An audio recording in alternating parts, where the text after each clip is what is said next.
আসসালামু আলাইকুম। তো আজকে ৩ দিন হয়ে গেছে।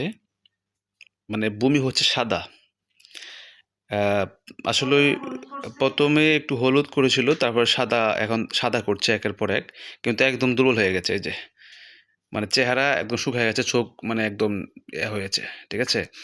আর আমরা এটা আসলেই ডাক্তার অ্যা এর আগে ডাক্তার দেখাইছিলেন? ওই মানে এর আগে ডাক্তার দেখাইছিলাম, কিন্তু ফলুর চিকিৎসা আসলে আমরা নিজেরাই এটা এতে নিয়ে আইসা আ প্রতিদিন একবার করে এই মানে সুই দিচ্ছি আমরা।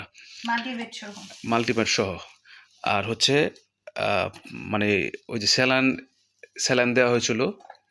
ওই যে মানে ঘাড়ের মধ্যে, চামড়ার মধ্যে সুই দিয়ে যেন পানির শূন্যতা না হয়। মানে সেক্ষেত্রেই আসলে এভাবেই দিয়েছি আমরা। এখন একটু কাইন্ডলি জানাবেন এই যে এই মাল্টিভেটটা দিয়ে হয়েছে। এই মাটি এটা মাল্টিভেটটা দিয়ে হয়েছে। আচ্ছা, আচ্ছা, ওইটা দেওয়া হয়েছে মাল্টিপ্লেটটা। তারপরে এটা দেওয়া হয়েছে এই যে অ্যান্টিবায়োটিকটা ফলুর জন্য। ঠিক আছে? এখন একদম আজকে অবস্থা খুব খারাপ হয়ে যাচ্ছে। আজকে নিয়ে ৩ দিন। তো এই এখন একটু প্লিজ জানাবেন।